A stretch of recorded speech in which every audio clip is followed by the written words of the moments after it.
But we have days that are just terrible. We have crap days. Man, maybe this place ain't for me. The West makes you so comfortable. It makes it so difficult for you to walk away.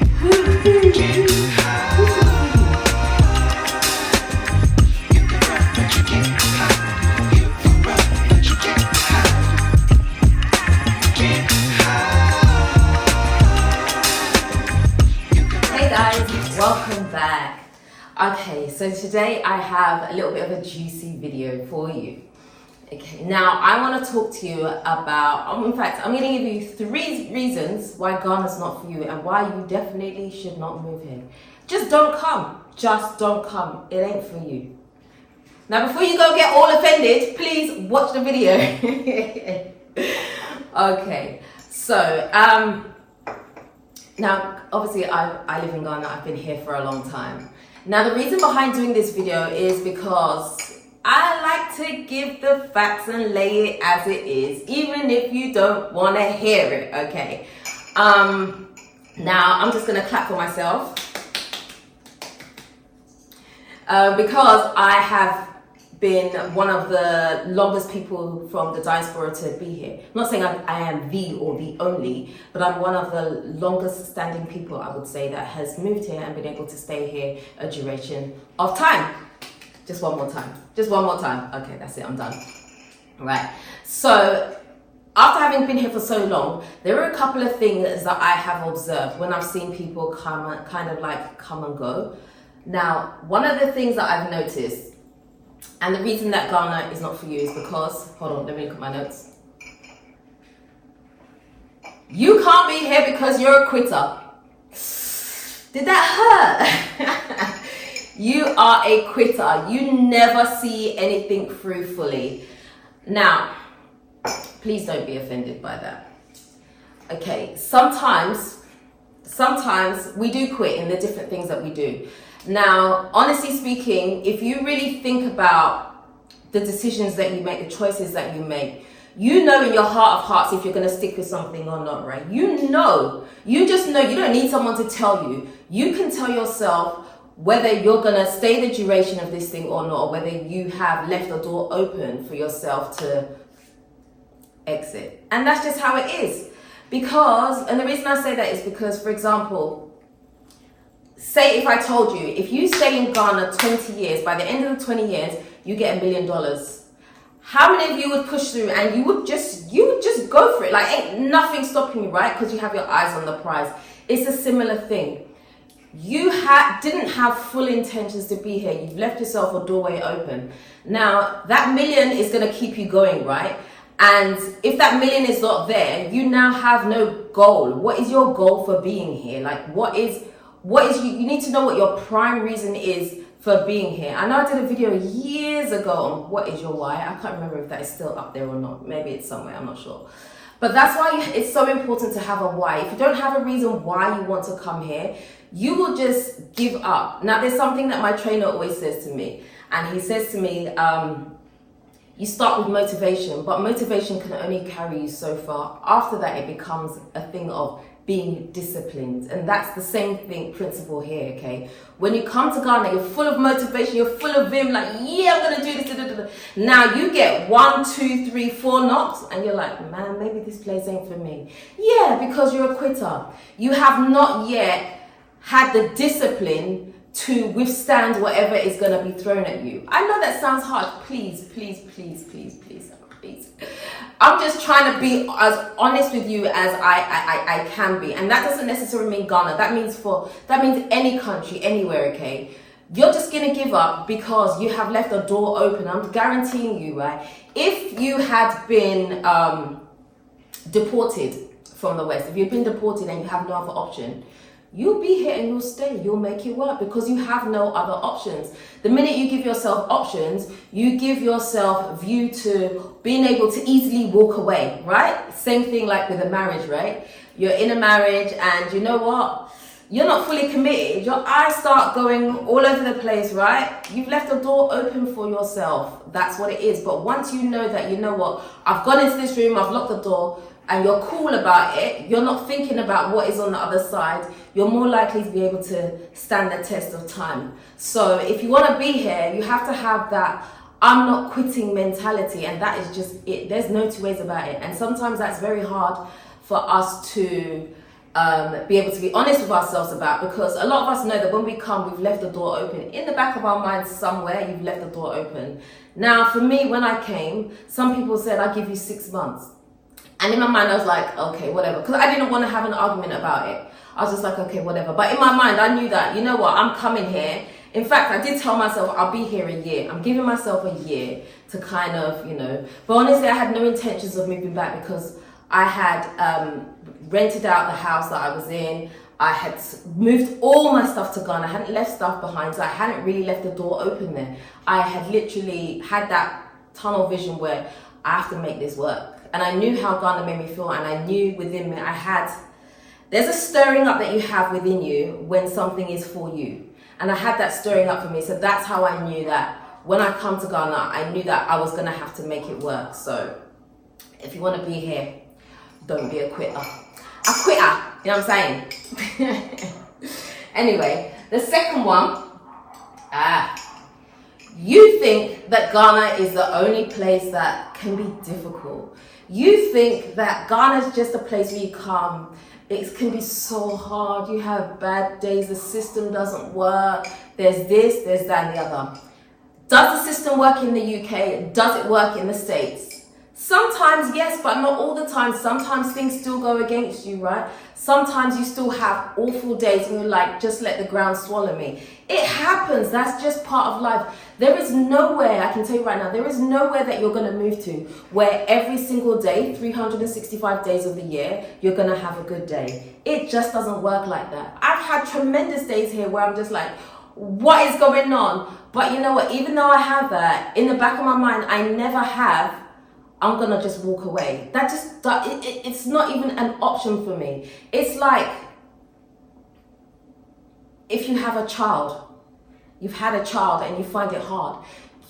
How many people say, you know what, I can't do this, I'm just gonna walk away.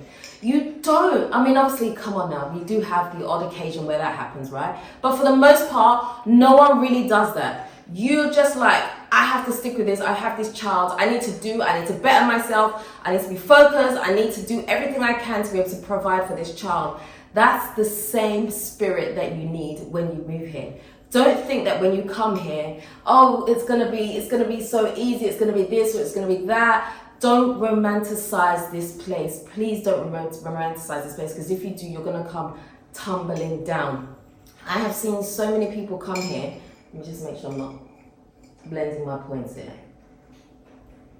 Yeah, you have seen so many other people come here and live on social media what looks like a fantasy dream life. You see them on the beach, they're relaxing, they're out having lunch with their friends, you know, and it's a Wednesday, 12 o'clock, like how are they doing this? You know, the sun is hitting their skin, they're wearing cute outfits and all of that. And all of that makes you lose your focus. Because there are days where it's not going to be like that for you, and it's not like that for everybody. I don't care who you are, not every single person living here has the best day every single day. No. When we put our stuff on social media, we put the best parts so that we look like we're having the best lives. But we have days that are just terrible. We have crap days. Like, why am I being hit by bullets one after the other? Can I catch a break? Let me turn off my phone, let me close the door, I'm not opening the gate today, I'm not talking to anyone because I'm having that kind of day. Those days do exist here, and you have them in the UK too. I had plenty of them in the UK. I wake up, I go downstairs, it's freezing cold, I've got my dressing gown on, I go take the post, I open it up, it's a letter because I've been caught speeding and I have to pay a £60 fine, and I'm like, oh my gosh, why? And then I realize that I'm late for the school run, children will be late, the teacher's going to look at me sideways because I'm late, even though I've been struggling, I've got a newborn on my hands, I'm trying to get them all ready, I'm trying to get them in the bath, trying to do this, I go to my car, I start the car is not sparking, oh my gosh, my AA cover has also run out. Now I have to call my friend who's a mechanic, and I'm hoping that he's at home, that he can come and rescue me, because otherwise I'm doomed. And that's a real life story, by the way. That's a true life story that did happen to me in the UK. It literally went like one after the other in the same day, just like that. No A cup, no break cup, no nothing. But anyway, so I'm just trying to show you the realities of what it is like here, okay? You are definitely going to have bad days here. And one of the things that I think people also get swayed by is when you look at other people's life and they seem to have this soft landing in Ghana. Soft what? There isn't really so much of a soft landing. Okay, you can have a soft landing, but it's never real and it's never gonna take you all the way through your journey. At some point, that soft landing is going to stop, and then you're gonna have to think about what is really happening here. That's just the fact of it. I'm sorry to tell you, that's just how it is. So when I first moved to Ghana, there was this phase where there were a lot of expats here, and they had the most amazing jobs. The companies would put people up in these 5-bedroom houses with swimming pools. They would have a gardener, have house help, and they wouldn't have to pay for any of that. They literally just had to come with their suitcases and they'll just move in. The place was furnished. It was wonderful. All they had to do was wake up and go to work Monday to Friday, and they got to live this dream life. They even got a car, maybe with a driver. I mean, it was amazing. I saw those people, and I was like, why am I struggling like this? Why is this so hard for me? Like, I'm here, I'm like trying to look for a place. I'm trying to pay my rent. At the time I was paying rent, my rent was 1,500 cedis a month. And it felt like everybody was telling me, that's too much, you're paying too much. Why do you have to pay so much money for rent? And for me, that was the thing, that was the house that I could take. I couldn't take a house below that standard. That's just me, okay? Yeah, I can be a bit bougie like that. I have certain standards about certain things. And so there was a whole lot of pressure on me to kind of be able to afford a place that I was going to be comfortable in. And it wasn't even anything great. It wasn't even anything like was wow when you walk through the door. It wasn't anything like that. But I was walking into other people's houses, and it was like, wow, they had this dream light. There would be light off, and then they would be like, oh, call the security, could you just turn on the generator? And here's me, no generator. My inverter's not working, the batteries have spoiled because I didn't know how to use the thing properly. And I'm sitting there, I'm sweating, and I'm looking for something to do this and to fan myself because it's hot, and I want to open the windows, but I can't open the windows because it's jammed, it doesn't go all the way, or the mosquitoes, there's no net on the windows, mosquitoes are going to come in. So I just sit there and I sweat and I pray for morning to get out of this nightmare.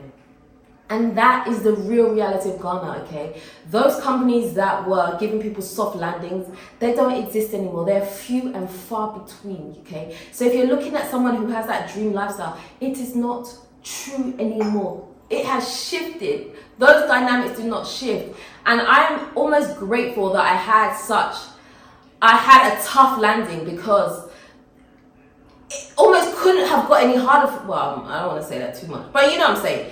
It would have been hard for it to get harder for me. It was only going to get better because I was already at the ground. So all I had to do was persevere and improve and know what was important to me and what I needed to improve. But if you start up here and something goes wrong and it comes crashing down for you, you're going to walk away because you know what? This is too hard. This is not what I experienced when I first came to Ghana. Like, I can no longer afford to keep my driver, my gardener, my house help, my nanny, my this, my that.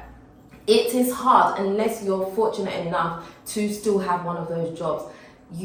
Ghana's not like that. You're gonna have bad days, please. There are bad days everywhere, in any country, anywhere you're gonna live, you're gonna have a crap day. That's just how it is. Do not romanticize Ghana. It is the worst thing you can do. The worst, absolute worst thing. In fact, I'm even gonna go a step further and say this. If you romanticize Ghana, I give you 2 years, you're going to be out of here. I said it. Sorry, not sorry. I give you 2 years, you're going to be out of here if you romanticize Ghana. And that's just the hard truth about it. That's just it. You can't have everything that you want in one sitting. It's just not going to work. It's just not like that. It's not like that. You have to build your life here and get used to certain things and get comfortable with certain things. It's not just going to be like that way. It just doesn't work like that. But my next point. I like this point. I made this up all by myself. Okay. So, there's a saying, right, where people say, oh no, she's for the streets. She's for the streets. She's not a wife. She's for the streets. Right? I'm going to apply that same Same logic to here. You're for the West. You are for the West, okay? Now, I'm not saying that if you've lived most of your life in the West like I did, that you can't adjust when you come here. What I'm saying is that sometimes if everything that you believe is in the West, you're going to find it hard to be here. And that's just the fact of it. If you cannot make certain adjustments to your life, you cannot be here.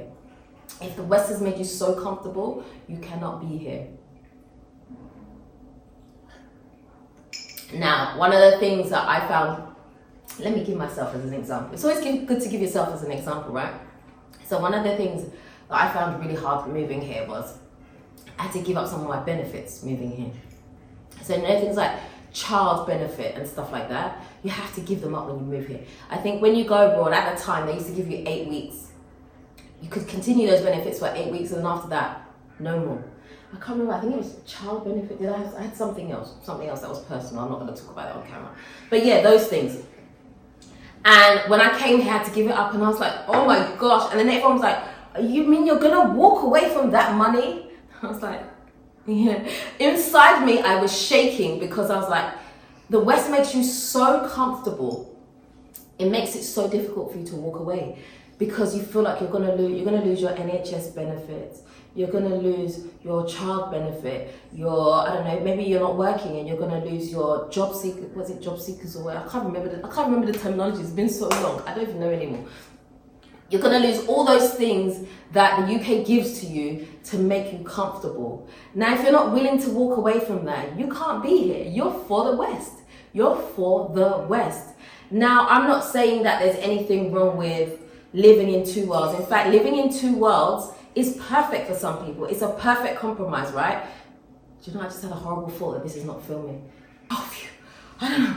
You know, sometimes, right, you get these things into your mind where something just drops in you and you sometimes ignore it and you're like, you should have listened to it. I just had that. It just went into me and I felt like it wasn't recording. But we thank God that it's recording because I can't do videos. So I can't record twice. That don't work for me. Second time is never as good as the first. But anyway, I was digressing. Yes. So living in two worlds is perfect for some people, right?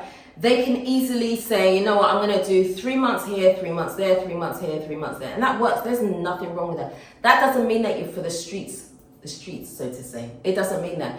You've just found a way to make your situation work. But if you are going to be like really tired and really connected to work to the West and not be able to walk away, you're going to find it very, very difficult here because here in Ghana, there ain't no safety net. None. If you don't make money, you don't eat. Yes, people be kind to you for a certain time. Your own family will be kind to you for a certain time. But after some time, who's going to feed you? You're an adult. Who's going to be looking after you? You need to make your own path. Yes, we'll support you for a certain time, but at a time, you need to figure things out for yourself. And that's just how it is. There's no safety net. There's no job seekers. There's no nothing. Find out what is going to work for you to keep you here if that's what you want to do. If you want to be here, you have to be driven enough to be here. And I say that because I've seen so many people walk away from Ghana. And I don't know why. Just something that I personally have observed. And I've probably spoken about this before. There seems to be a 2-year itch for people when they come here. Now, if you can do 2 years in Ghana, you can stick it out. If you can do that without having been like shaken, like, oh my gosh, I can't make this one. If you can do that, you can pretty much withstand. But if you start having cold feet, I mean, you can have cold feet, but if you have a constant cold feet moment or a few months or a year or whatever, it's really hard to overcome that. I've seen so many people come, I told you, 2 years, and they're out. That's why I always say sometimes it's really difficult to make friends here because you start to make friends with people and then something rocky happens and then they leave for whatever reason. Sometimes people come back and they come back better equipped. I'm not saying that that's impossible, but a lot of the time people don't, and you get thrown into the system in the West. That's what happens. You get thrown back in the system. Do you know how many people I've seen like actually shed tears because they have to go back? and then they go back, and then in a few months they've forgotten all about Ghana. They can't remember. They're like, Ghana, how do you spell it again? Gha. They've completely forgotten. They have completely forgotten. It just happens. But all I can say to you is that moving here, there's a beauty about being in Ghana here that is just unmatched. It really is unmatched. And I'm not saying it doesn't have to be just for Ghana. It can be any African country. It can be anywhere that you find your peace. I think anywhere you find peace, it can be home for you. And peace doesn't mean you have peace 24 hours every single day, 7 days a week, 12 months of the year, 365 days of the year. That's not what peace means. That just means overall, when you weigh up the percentages or the ratio, or however you want to say it, you have more benefit being here than being somewhere else. And that's just how it is. So I just wanted to encourage you guys today. Was that encouraging? I don't know. I just wanted to give you the raw, because I feel like so many people fantasize Ghana. A lot of them, I feel, let me just say, I'm tired of holding back sometimes. A lot of people come here and they start to do videos and they talk as if they're qualified on certain things, and you ain't qualified. You ain't even been here the test of time yet. You're talking about things that you have no business talking about, just like I had no business wearing a wedding dress. But anyway.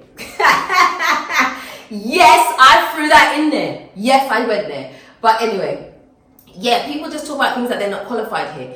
Talk to me when you've been here 5 years. Don't talk to me when you've been here 3 years or a year. Don't talk to me about anything about how it's easy to live here or how you made it. And don't talk to me. I don't want to hear your video. I don't want to hear your video because you haven't been here long enough to be qualified to talk about certain things yet.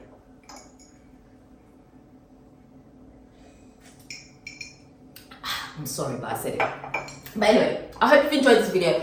Guys, let me know in the comment section what type of videos you would like to see me do. Don't talk to me about food videos. You know I ain't doing those because you guys just come for me. Let me know what kind of videos you want to see from me. Drop them in the comment section below. I'll do my best to do them. I don't know. I have some super drive happening in me at the moment. There's a stirring, an awakening. I don't know what it is. I'm going to try next year to travel more. I don't know how that's going to happen. I don't know. I haven't sorted out my dynamics. But somehow I feel like it's going to happen. I feel like there is some type of leveling up that is taking place. And it's very important to be in touch with yourself spiritually and understand what is happening. And I can feel that. I can sense it. And so next year, watch this space. It's going to be happening. Yeah, I ain't going to say no more. I'm just going to leave it like that. But anyway. If you haven't already subscribed to this channel and you've been watching this channel for so many years, that is so cheeky of you. Just do me a favor, please. Hit the subscribe button and the notification bell. Don't forget to also like, comment, and share this video for me. Until next time.